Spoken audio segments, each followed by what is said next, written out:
হয়েছে যে তারা যারা সৎ পাঠক তাদের ভ্রান্ত পথে পরিচালনা করছেন, এবং সেটা পরিচালিত হতে সাহায্য করছে বাজার। কেননা এই বিশ্বব্যাপ্ত যে বৃহৎ বাজার, কেননা এটা তাদের অত্যন্ত একটা গভীর সাংস্কৃতিক রাজনীতির সঙ্গে গভীরভাবে জড়িয়ে আছে, যাতে মানুষ সত্যিকারের ভাবনাটা ভাবতে না পারে।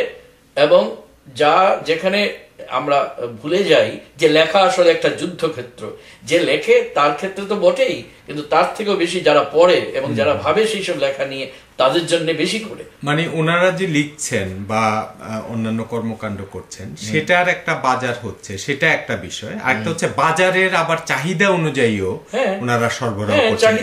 চাহিদাটাও তৈরি করা যায় আজকাল। আপনি যেটা সুন্দর বললেন, চাহিদাটা কিন্তু আজকাল তৈরি করা যায় এবং অত্যন্ত কৃত্রিম ভাবে তৈরি করা যায়। এবং আমি মনে করেছি যে সচেতন মানুষ হিসেবেই বলবো, আমার ওই জায়গাটা একটু বুঝতে হবে এবং অন্যদের কাছে যদি কিছু প্রকাশ করতে পারি বোধহয় মন্দ হয় না। যে আমরা বোধহয় যুদ্ধ থেকে সরে যাচ্ছি, এবং যুদ্ধ থেকে সরে যাওয়াটা কখনো কখনো খুব বড় অপরাধ। আমি একটা অন্য কথা বলি, মানে আরো সরল করে বললে আপনি কি সেই বিষয়টার উপর জোর দিতে চাচ্ছেন যে একটা মানুষের প্রতিভার বিষয় যেটা আছে সেটার পাশাপাশি তার ব্যক্তিগত জীবনের যে ন্যূনতম সততার বিষয় বা ন্যূনতম প্রতিশ্রুতির বিষয়, সেটা থেকে কোনোভাবেই তার বিচ্যুত হওয়া চলবে না। সেটাই কি আপনার এই কথার পরোক্ষ কথা বা ভিতরের কথা? হতে পারে হয়তো, কারণ কথার বাইরের কথা যেমন থাকে, কথার ভেতরের কথাও কিন্তু সবসময়ই থেকে যায়। তো সবসময় যে আমাকে খুলে বলতে হবে তারও তো কোনো মানে নেই, কিন্তু একটা সততার ব্যাপার বোধহয় আছে। এখন পৃথিবীর সবাই ন্যাংটো হয়ে গেছে, তাহলে আমিও ন্যাংটো হয়ে যাব, এটা আমার কথাটার জন্য কিছু মনে করবেন না যে এটার বোধহয় কোনো মানে হয় না। আমাকে সৎ থাকতেই হবে। চারদিকে যখন বিশ্বব্যাপ্ত অসততা, তখনই আমার সৎ থাকার সবচেয়ে উপযুক্ত সময় বলে আমি মনে করি। এবং সেভাবেও পরিচিতি হতে পারে, সেভাবেও একজনের কিন্তু জনপ্রিয়তা হতে পারে, এবং সেটা থেকেও কিন্তু একটা বাজার তৈরি হতে পারে। আমি একটু প্রসঙ্গত বলি, যেমন নোয়াম চমস্কি প্রতিষ্ঠান বিরোধিতা করতে করতে উনিই কিন্তু এখন একটা প্রতিষ্ঠানে পরিণত হয়েছেন, এবং এটা কিন্তু আমরা অনেকটা অসহায়, মানে হ্যাঁ। এবং এই যে ডক্টর তপোধীর ভট্টাচার্য, আপনার সাথে এখন কথা বলছি, আপনিও দেখা যাবে যে হয়তো একটা পর্যায়ে একটা প্রতিষ্ঠানের মতো হয়ে গেছেন, আপনাকে ঘিরেও একটা স্কুল তৈরি হচ্ছে। তো সেটা জন্য হয়তো সচেতন ভাবে আপনি দায়ী না, কিন্তু সেটা হয়ে যাচ্ছে, এটা হয়ে যায় বোধহয়। হ্যাঁ, এবং সেটা হয়ে গেলে তখন কি করা, এটা কিন্তু একটু জটিল আসলে বিষয়, জটিল বিষয়। কিন্তু এত ভালো কথা আপনি বললেন যে আমারই মনে হচ্ছে উল্টো কাজ করা উচিত, তাহলে আপনার সাক্ষাৎকার আমার নেওয়া উচিত। না না, সেটা না, মানে এটা আসলে খুব ভালো লাগলো, এটা আমার বলে নেওয়া। হ্যাঁ হ্যাঁ, কারণ আমরা এখানে দেখেছি ওয়েস্টে, ধরেন আগে মানুষ ছিঁড়ে জিন্স পরতো, এখন ছিঁড়া জিন্সটাই কিনতে পাওয়া যায়। এটা কিন্তু হ্যাঁ অবশ্যই। এখানে ডিজেল নামে একটা প্রতিষ্ঠান আছে, ওরা ইনফর্মাল ফ্যাশনের জন্য ওরা বিখ্যাত। অর্থাৎ কোনো কিছুই কিন্তু আপনাকে আর করতে দেওয়া হবে না, যে আপনি একটা করবেন আপনাকে করতে দেওয়া হবে না, এটা কিন্তু আবার একটা প্রতিষ্ঠান দাঁড়িয়ে যাবে, সে নিজে এটা করবে এবং সে করে আবার আপনার কাছে সেটা বিক্রি করবে। এবং এখন কিন্তু শুধু ডিজেল একমাত্র না, এরকম অনেক প্রতিষ্ঠান আছে যারা শুধু ইনফর্মাল এরকম ফ্যাশন, আমি শুধু ফ্যাশনের ক্ষেত্রে এটা বলছি না, এটা চিন্তার ক্ষেত্রে আপনি যেটা বলছেন এটা অত্যন্ত গভীর কথা, এটা সর্বক্ষেত্রে হচ্ছে। হ্যাঁ, এবং এই যে জার্মান একজন আছে জার্জান বলে, ওর লেখা দেখা যাচ্ছে যে সে খুবই নৈরাজ্যবাদী ধরনের, এবং সে লিখছে কোনো আবার পেছনে ফিরে যাওয়ার কথা বলছে, দাও ফিরে সে অরণ্য লয়ে নগরের মতো, এবং তার লেখা থেকে উদ্বুদ্ধ হয়ে কিন্তু এখন সমস্ত নৈরাজ্যবাদীরা সবকিছু ভাঙচুর করছে, এবং সে নিজেও প্রতিষ্ঠান বিরোধিতা করতে করতে এটাও কিন্তু আবার সেও একটা প্রতিষ্ঠানে পরিণত হয়েছে। সুতরাং এটা কিন্তু একটা আসলে দ্বান্দ্বিক ব্যাপার, এবং এটা একটা চলমান ব্যাপার। হ্যাঁ, এবং সেটাকে আবার ভাঙা, তখন নিজেকে নিজে আবার ভাঙতে হবে, এবং সেটা খুব জটিল। দেখুন, আপনার কথাটা আমার অসম্ভব ভালো লাগছে। আত্মবিনির্মাণই হচ্ছে আসল কথা। আমি যদি নিজে কখনো টের পাই যে আমি প্রতিষ্ঠান হয়ে যাচ্ছি নিজের ইনস্পাইট অফ মাইসেলফ, অর্থাৎ আমার নিজের ইচ্ছার বিরুদ্ধে, অর্থাৎ আমি বুঝতে পারছি না তা সত্ত্বেও, তাহলে আমাকে আগে আত্মবিনির্মাণ করে নিতে হবে। এবং এটা একটা, আপনি যে ঠিকই বললেন, একটা চলমান প্রক্রিয়া, এটা দ্বান্দ্বিক প্রক্রিয়া, এটা কখনো থামে না। তবে এই প্রসঙ্গে আমার মনে হচ্ছে ভারী ইন্টারেস্টিংলি যে হিস্ট্রি সত্যিই বোধহয় রিপিট করে নিজেকে। কেননা দেখুন, এখন আমরা 1910 সালে আছি, তো আজ থেকে প্রায় 100 বছর আগে এই ইউরোপেই ঘটেছিল তো দাদা আন্দোলন, দাও সবকিছু ভেঙে দাও।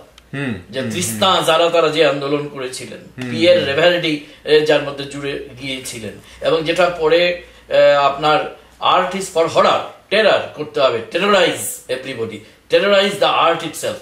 এই ব্যাপারটাও তো এক সময় প্রতিষ্ঠানে দাঁড়িয়ে গেল। তো সেখান থেকে সেটার পাঁজর থেকে জন্ম নিল পরাবাস্তববাদ, সুরিয়ালিজম। এটা একটা চলমান প্রক্রিয়া, এবং হয়তো 100 বছর পরে আবার একটু অন্যভাবে নৈরাজ্যপন্থী, আপনি জর্জিয়ান কথা যেটা বললেন। কিন্তু একটা কথা আমি একটু বিনীতভাবে বলি, নৈরাজ্যপন্থা এটা হতে পারে অনেক কিছুকে ভাঙার জন্য, প্রতিষ্ঠানকে ভাঙার জন্য একটা আপাতত আমার একটা টেকনিক হতে পারে, কিন্তু রণকৌশল যেন রণনীতিকে কখনো হার না মানায়। আর একটা বিষয় আছে যে সময় এবং কাল, একটা সমাজের জন্য যেটা অনেক সময় যৌক্তিক, সেটা আরেকটা সমাজের জন্য কিন্তু নাও হতে পারে, কারণ পৃথিবীর বিকাশটা একইভাবে তো সব জায়গায় হচ্ছে না। আমাদের ওইখানে আবার যারা পরাবাস্তবতার চর্চা করেছেন তারা কিন্তু অনুকরণ করতে গিয়ে তারা সেটা অনেক সময় হয়ওনি। আবার ইউরোপে যেটা গড়ে উঠেছে দ্বিতীয় বিশ্বযুদ্ধের পর, বিভিন্ন ধরনের তাদের সমাজ বাস্তবতা এবং তাদের এসকেপ করতে হয়েছে। সমাজ বাস্তবতার ভেতর থেকে উঠে আসছিল সেই তাগিদটা। আমাদের কি হুবহু সেই সমাজ বাস্তব ছিল না? যতই সংকট থাক, ওটা আমাদের ভাবতে হবে। কারণ ইউরোপ যা করছে, অতএব তাদের পেছনে ধেই ধেই করে আমিও নাচতে থাকবো, এটার কোনো মানে হয় না। এবং এইখানে আমার নিজের একটা ব্যক্তিগত প্রতিবাদ চিরকাল ছিল, চিরকাল থাকবে। আমরা এবার একটা প্রসঙ্গে চলে আসি যেটা অত্যন্ত উল্লেখযোগ্য আপনার ক্ষেত্রে, সেটা হচ্ছে লিটল ম্যাগ। আপনি প্রচুর লেখালেখি করেন এবং আপনার প্রায় সমস্ত লেখাই দুই বাংলার অসংখ্য লিটল ম্যাগাজিনেই আছে, ম্যাগাজিনের বাইরে আমি কখনো কিছু লেখেন নাই। আপনার কিছু বই প্রকাশিত হয়েছে আলাদাভাবে, কিন্তু আপনার মেইনলি প্রবন্ধ নিবন্ধ সবসময় লিটল ম্যাগি। এবং এটা আমরা অনেকের ক্ষেত্রেই দেখেছি, কিন্তু তারা সমান্তরাল চর্চাটা করেন। দৈনিকেও একটা লেখা পাঠিয়ে দেন, সাপ্তাহিকও পাঠান, ঈদ সংখ্যাও পাঠান, পূজার সংখ্যাও পাঠান, আবার লিটল ম্যাগও কিছু দেন। কিন্তু আপনার ক্ষেত্রে মানে আমরা এখন যদি সাবকন্টিনেন্টের কনটেক্সটে চিন্তা করি, যে প্রতিষ্ঠিত যারা আছেন আমাদের মানুষ, তাদের মধ্যে আপনিই কিন্তু একমাত্র লিটল ম্যাগের বিষয়টাকে, এটাকে একদম একটা আরাধনার পর্যায়ে নিয়ে গেছেন এবং এটাকে এই জায়গাটা আপনি স্টিক করেছেন এবং এখন পর্যন্ত আপনি করে আছেন।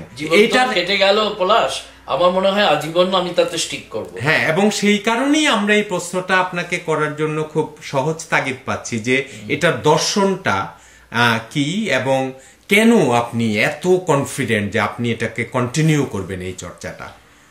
খুব চমৎকার কথা, এইভাবে আমাকে কখনো কেউ জিজ্ঞেস করেনি সত্যি। তো আমার যতটুকু মনে হয় যে প্রথম কথা হচ্ছে, আমার সম্পর্কে অনেক কিছু জানেন, বুঝতে পারছি। আমি যে জায়গায় বড় হয়েছি, এবং অধিকাংশ সময় কিন্তু আমি চাইলে হয়তো পারতাম অন্য অনেক জায়গায় কাজ করতে, করিনি, আমার ভেতর থেকে এটা আসেনি। কারণ আমার মনে হয়েছিল যে আমার যে সাহিত্য লেখালেখি কাজ, সেটাও আসলে এক ধরনের সমাজ সংগঠনেরই কাজ। এটা আমি কখনো ভুলিনি, এবং এটা কিন্তু খুব যে তাত্ত্বিকভাবে বলছি তা না। আমি কিন্তু আমার খুব এটা গভীর বলতে পারেন বিশ্বাস বা প্রত্যয়ের থেকে আমি কথাটা উচ্চারণ করলাম, এবং সেই জন্য আমি তাগিদ আমি কখনো অনুভব করিনি। হ্যাঁ, মাঝখানে দিল্লি বিশ্ববিদ্যালয়ে এসেছিলাম বটে রবীন্দ্র অধ্যাপক পদে, কিন্তু ওইখানে 8 মাস থাকতে 8 মাস ছিলাম আমি, যেখানে শিশির দাস মশাই ছিলেন, খুবই প্রেস্টিজিয়াস পোস্ট। এবং সেটা আমার মনে হয়েছিল যে এইখানে থাকলে হয়তো আমার ইউরোপ বা পৃথিবীর অন্যত্র থাকলে অনেক যোগাযোগ হয়ে যেত। এটা অবশ্য আলাদা কথা, ওখানে থাকতে আমি উপাচার্য পদে পেয়ে গেলাম, এবং পেয়ে গেলাম যেহেতু আমার নিজেরই জায়গায় শিলচরে, যেখানে আমি তার একদম সূত্রপাত থেকেই অধ্যাপক হিসেবে আছি।